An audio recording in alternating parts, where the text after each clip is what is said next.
Welcome to the Too Busy to Eat show. I'm Greg Zuffalato. I'm the host of this show, and I'm also the founder and CEO of Too Busy to Eat, the protein bar company.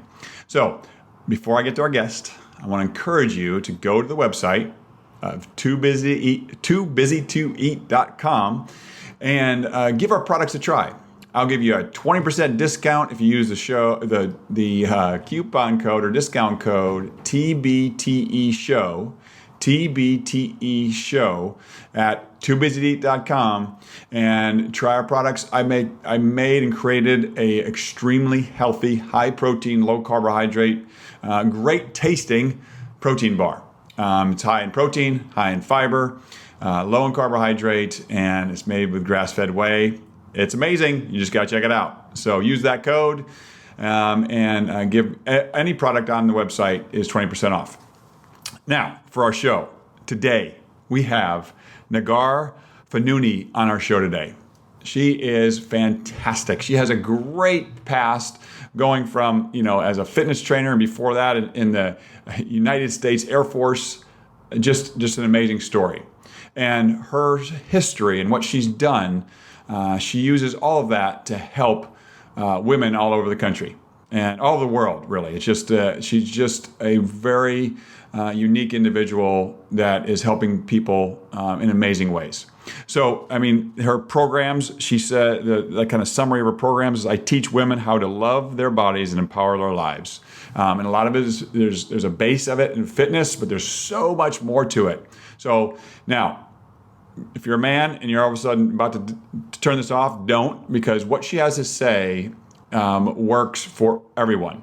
I was in interviewing her and studying her. It was fantastic and fascinating to learn all the things that she's doing. So, and to get more information about her, you go to her website is negharfonooni.com. I'm going to spell that NEGHARFONOONI.com. Now that's in the show notes too, so if you didn't get it, you can get it there. I encourage you so much to check out her programs. But before that, let's check out her interview.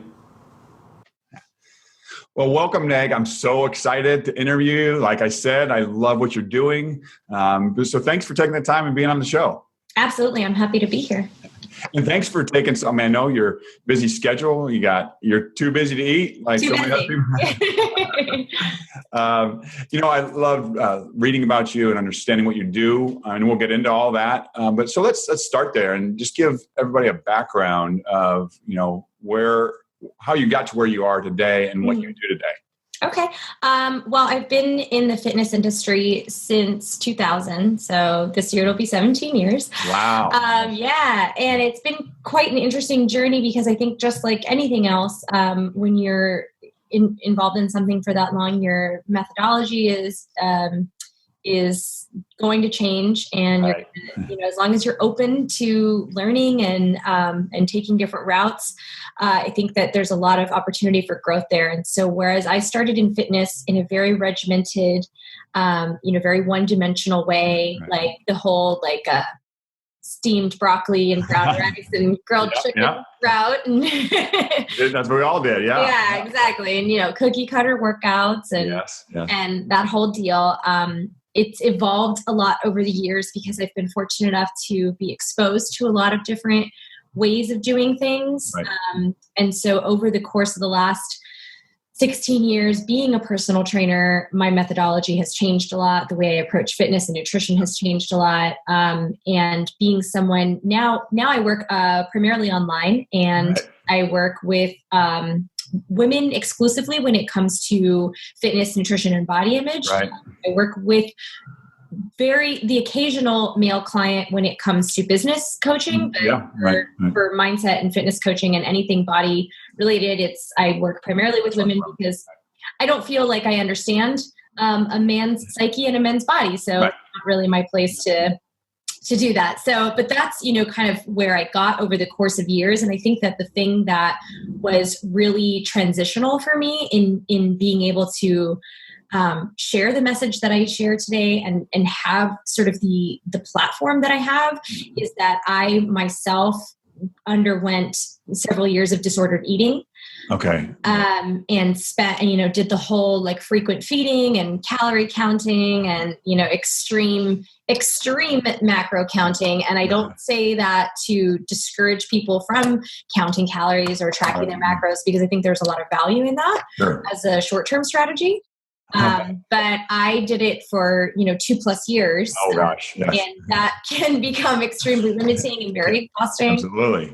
And I did the whole, binge restrict cycle over and over and over again, and got really, really low body fat, particularly for a woman, and developed a lot of body image issues that either weren't present prior to that experience or just became unearthed as a result of that experience. So I come to the fitness industry with an interesting perspective that I think actually a lot of female fitness professionals are having in sort of my generation, that I encourage my clients to spend as little time as possible thinking about food and fitness and to have those things as like an addition to their life, or something that adds value, as opposed to something that completely controls their life. I know what it's like to just be like in that prison of perfect nutrition and long enduring workouts, and to have come sort of full circle and encourage people now to just like, hey, moderation. Sometimes you might just do 5 minutes of yoga or go for a mile walk, and that has to be enough. So, so what I do now is such a stark difference than how I started out, and I don't begrudge that at all. I don't look at that like, there is that tendency to look back at old blog posts from 8 years ago and be like, oh, I'm so embarrassed. I can't believe that, that's what the stuff I was saying. But I think that's how you grow. Absolutely.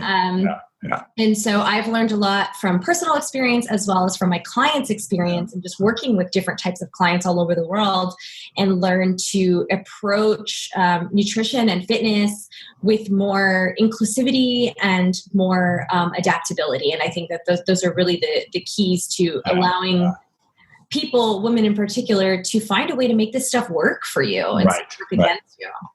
Because there's so many images thrown at us. I mean, women just see you're supposed to fit in this mold, and if you're not, you can, like you just said, you can chase it, but if there's not everything right inside and you're not right with yourself, it's never enough. It's never enough, because it's like you lose those 20 pounds, lose those 50 pounds, but then what? Because the thing that you expected to happen when you got there didn't happen. Right. And so now you're there and you're like, now what? And you're either this feeling of emptiness or looking for the next goal or the next thing to obsess over. And, I got down to 12% body fat. I was really low. Really low, perpetually hungry, really just not fun to be around unless it was my cheat day. And it was interesting for me because I think I was like slowly starting to realize that it was a problem. But because I was so entrenched in gym life, like I worked at the gym, my boyfriend at the time worked at the gym, it was just like such a part of our lifestyle that it didn't really become apparent to me that it was a problem until I started noticing. There was one instance in particular where a bunch of my non-gym friends had gone out for like a happy hour on a Thursday. And they posted a bunch of pictures on Facebook. And I was like, what the hell? Like, why did you guys invite me?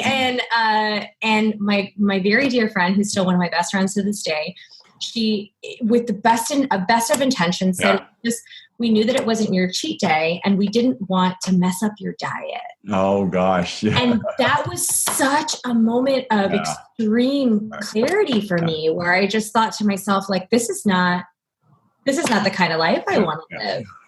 And so that was an interesting journey of learning how to go from being so restrictive to like loosening up a little bit, which I think really scary for a lot of people who have like really become entrenched in diet culture. Yep.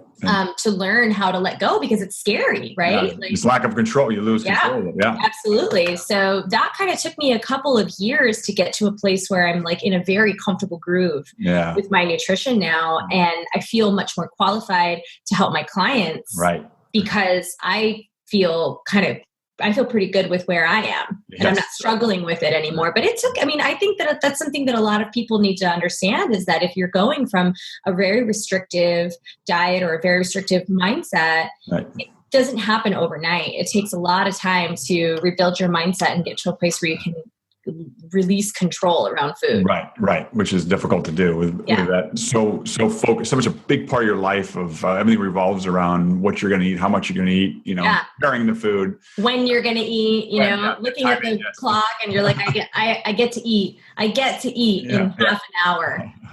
Like, just eat right now. Right. I really want to talk about your programs, because it's fascinating what you're doing with women. But I want to bypass this. You are a veteran. And I am. You were in the U.S. Air Force. I want to know a little bit about the experience. Oh, cool. What got you there? And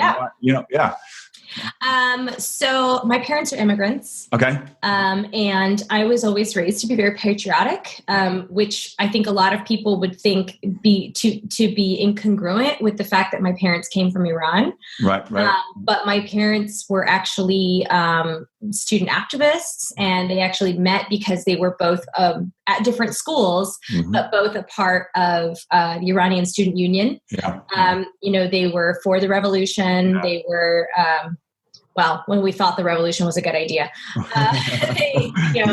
and they were, for human rights, and they were very active, and they met kind of in that regard. And I was always raised very liberally, without like Muslim ideals. And my parents grew up as Muslims, but they didn't ever really practice. And they kind of took like the more moderate sort of path, and a less like religiously strict path. And so I was raised with religious tolerance, with this idea that it was a privilege to live in this country, and that my parents came here with nothing. They didn't even speak English, and they learned how to speak English. They went to school. They both have very successful careers.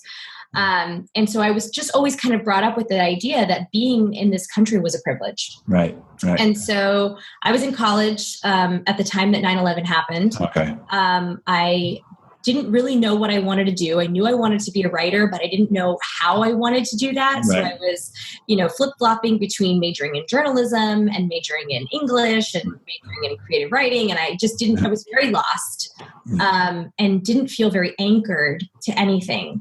So when 9/11 happened, it was a very natural transition for me, looking back on it, to say, okay, I'm going to go do this thing, because my parents always taught me that it was a privilege to live here. Yeah. And I also don't know what the hell I'm doing with my life. So this makes the most sense. Yeah.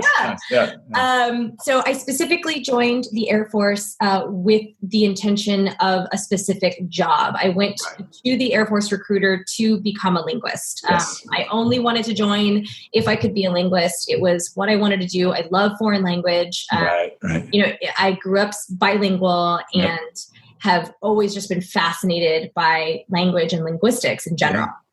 So I was able to do that, thankfully. I studied Arabic in the Air Force. I traveled all over the country, made a lot of really amazing friends who are still my dear friends to this day. And it was a really, really, really cool experience. I know of people who have had negative experiences, and I feel really grateful to not be one of those people. I'm very proud to be an Air Force vet, and that's awesome. And I wouldn't have traded that experience for the world. I do think that it was the exact amount of time it needed to be. I don't think that I have friends who joined at the same time I did, and they're still in. So they're coming up on 13 years, I guess, 14 years. You're moving on to being a life. I mean, 20 years, right? Is 20 years. Yeah. So once you pass the 10-year point, it's kind of like, you got to go. Yeah. So I did 4 years. My enlistment was up. My son was born around the same time. Oh, yeah. That's right. That was my decision to not re-enlist. Right. Didn't want to be a military parent. Right. That was a personal choice, and it's not, a reflection on people who choose to do that. I just didn't feel like the right decision for me. And happy with my decision to join, also happy with my decision to leave. Yeah. And you did definitely serve. And that's fantastic. Yeah. And you did something, had some passion about. I mean, you had a purpose going in. Yeah. It was really cool. It was an amazing experience. It was the first 2 years after basic training were spent just like at language school. It's a military language school. It's at the Presidio of Monterey in California.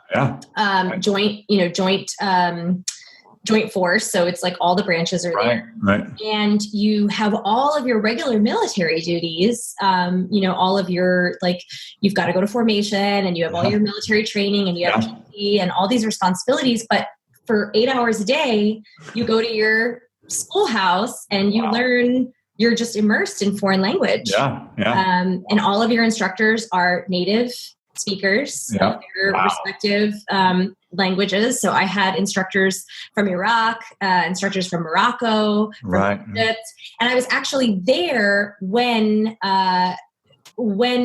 they brought down Saddam.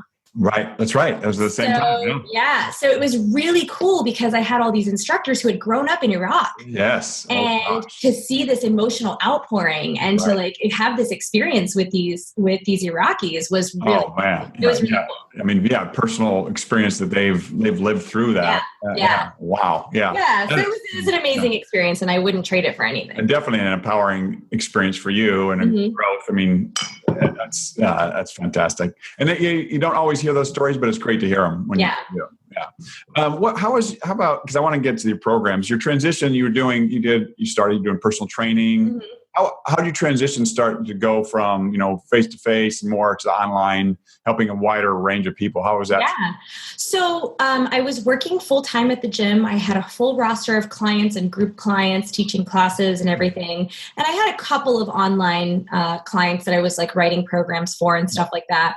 But primarily what I was doing at that time, I had this probably 3-year overlap where I was working full-time at the gym, but also blogging. Yes. And I just started blogging because I have always been a writer and I've always been a creative since I was a child. And writing, I went to college because I thought I was going to be a writer. Yes. Here I was, 10 years later, working full-time as a personal trainer.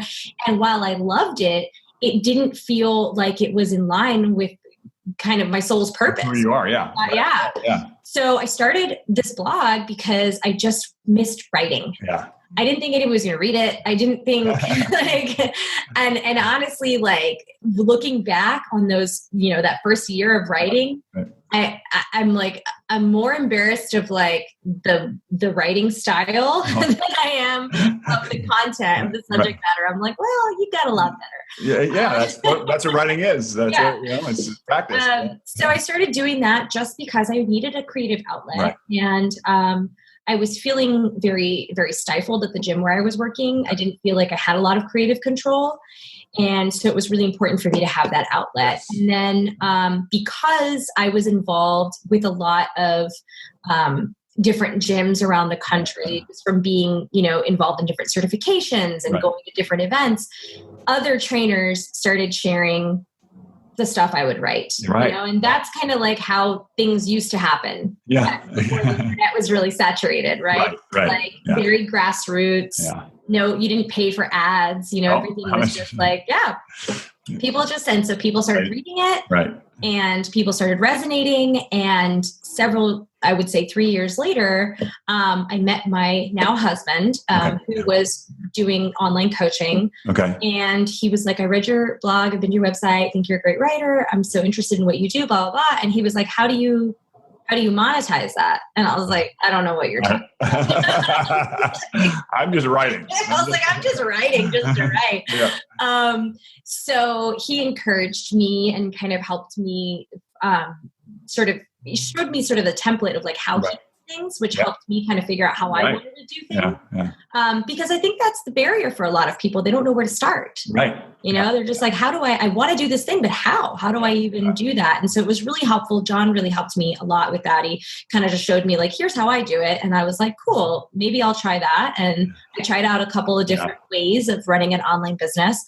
And I initially started by just announcing an online coaching program. Right. I was like, I'm going to do online coaching. And in the first month, I got like 20 people signed up. Right. Yeah. And it was awesome because I was already making more money online than I was at the gym. Right. Right at the start. Because I had spent all those years not making any money, growing an audience. Massive audience. Yeah, right. Creating a platform. Yeah. And so I think that, having done that, and the way I did it in the beginning was very authentic to who I was at the time, but it was time consuming and it wasn't the work that I wanted to be doing necessarily. And so the way that I've done coaching has evolved so much over the years, just based on how I evolve.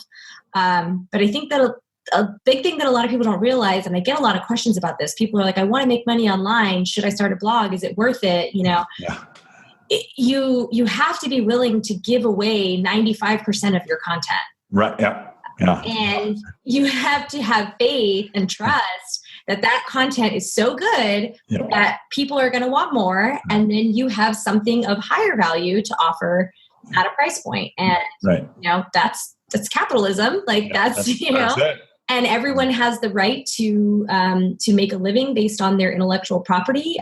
But on the internet, like you gotta give a lot of stuff away. Yes. And you can't look at that as anything other than an investment in your business. So, I blog regularly. I send out an email newsletter. I do videos. I have a podcast, all these things where I'm constantly giving away because and you're helping tons of people. And some people will never take that step from free content to paid content, and that's okay, right? Because I'm still helping them, and that's all that. Absolutely, that's the ultimate goal, right? Yeah. And then some people do, and those people move forward, and so many of those clients have moved forward and started their own. Right. That's great. So cool. It's really cool. Yeah. That's really cool. So now your online program, the summary is you teach women how to love their bodies and empower their lives. That would sum it up, right? Yeah. Tell us about the program. Like people that are interested in it, what would they get? What's this program about? Yeah. Well, I'm actually launching enrollment for a new group this week. So, it's a 12-week program. It's all digital. So it's all online, and it is usually limited to 20 to 30 women. Okay. And there is an interactive component in that we're all in a private Facebook group. Okay. So there's a lot of interaction with other women. And that's really important to me because a lot of times a woman decide like, okay, well, I want to love my body, but I don't know how. Yeah. Or, I want to follow my dreams, but I don't know, I can't even pin them down. Right. Or, I've got all these emotional issues or issues with my past that I want to work through, but, I feel very lost. I feel very alone. And that's a big thing that happens with women as they start to go on this journey of empowerment is they start to feel very alienated. Right. And they start to feel very alone. And so having that group environment where women can feel safe and supported, and they can feel comfortable being vulnerable and speak the same language is really valuable. Right. Yeah. And so what we do is we have a different topic every week for the 12-week course. And the topics range from self-love and worthiness to setting healthy boundaries to, learning how to hit pause so that you can respond as opposed to react. We have a whole week where we rewrite our narrative. Okay. So we release old negative stories. Women learn how to better incorporate self-care into their routine. There's a lot of stuff about journaling and ritual and different things that can help women just take more, as much control as possible over their lives. Yeah. And it's a mindset program with a fitness foundation because I do find that exercise is kind of a prerequisite to dealing with all of these like emotional barriers. Yeah. If you're taking care of your body and again, I don't care how they do it in any way that's authentic to them, that they enjoy. I do offer programs. There's a handful of customizable programs that they can choose from. But I also encourage them to like, hey, if you're already doing stuff, if you go to CrossFit or if you like, Zumba or Soul Cycle or whatever, if you just like to walk and do yoga every day, like that's cool. I just need you to commit to regular movement because that is your most powerful method of self-care. Right. And it's going to give you a clearer foundation from which to work on these more, these messier topics. Yes. Right. That's great. Yeah. That's great. Yeah. What are some of what are some of the results you've seen over, because you've been doing this for a while now? Yeah. So the what's really interesting, and I did not foresee this, but we do spend a whole week on like energy management, and how to make sure that you're properly fueled for your daily activities, both in terms of sleep and nutrition, but as well as like how you allow other people to take your energy. And how you refuel your energy when you're in draining situations. And do you spend time every day connecting to yourself and centering and so on? And a big part of that is a morning ritual. And I share my morning ritual with my clients. I give them different options on how to create their own. And we spend a whole week kind of talking about how important that is and sort of teasing that out. And I saw that as just sort of like an addition to this larger topic of energy. But so many women have come out of my program. And when I say, what's the biggest thing that you learned, so many women have come back and said, the morning ritual has been the most impactful thing in my life. Like, and it's so interesting, right? Because it's like something you could just say like, oh, we'll just, go do a morning ritual. But what happens is that a lot of women, because we are naturally, nurturers, right? Yes. We are biologically inclined to be nurturing and to care for others. Yeah. So many of the women that I work with, whether they're parents or not, put aside their own needs to care for other people. Yeah. And it's as simple as a coach and this group of women giving them that permission to take time for themselves. That it completely changes their life. It completely changes their relationships with the people in their lives. A lot of the women I've worked with had said that, they have a better relationship with their partner. They're more patient with their kids. They had a colleague at work who was frustrating, and now they know how to coexist with that person. Because instead of getting up and rushing to get dressed and feed your kids and run to work, they're getting up and they're spending a half an hour meditating or journaling or doing yoga or something for themselves. Self-care. That's great. That's so neat. That was unexpected, but that's pretty neat. Cool. So if I always ask this, and because I always like to boil it down to at least one action step for everybody that's listening. So if you're to give that busy woman one piece of advice to go away with, like listening to you now, like what would they start? What should they do if there's one thing that somebody should start doing tomorrow? What do you think it should be? I would wake up 15 minutes earlier. Okay. That would be the one thing. Especially if you have kids or if you live in a full house. Wake up 15 minutes earlier. And if you need to communicate with the people that you live with during this block of time, I am off limits. I think so many people, especially busy people, they're tired. They don't go to bed early. So they wake up at the very last second, right? I remember when I was working at the gym and I was going to work at 6 a.m. I remember timing the exact amount of time, like the smallest amount of time possible to get out of bed and get to work. And then like I had alarms that were like 5:37. Right. Like, just like the alarms act. This is how long it takes to get there. This is how long it takes to get ready. And I think had I gone to bed 15 minutes earlier so that I could wake up 15 minutes earlier, it would have helped me feel so much more energized. Absolutely. That's fantastic. I agree 100%. It's that start to the day is life-changing. And if you can get that alone time is just, it's priceless. It's great. Absolutely. And I think so many people are like, well, I can't get that alone time because I live with other people or my kids or my partner or my roommate. Right. But it's just a matter of having that courageous communication. Yes. To just say, I need this for myself. Right. It's not that I don't like you. Yeah, right. It's that I like me. Yes. And I need this for myself so that I can be better. And I'm better for you if I do this. Yeah. Exactly. Well, that is fantastic. Meg, I really appreciate your time. I love, like I said at the beginning, I love what you're doing. It's so needed. And I just appreciate you taking the time to be on the show. Thank you for having me. And best luck to your launch. Thanks so much.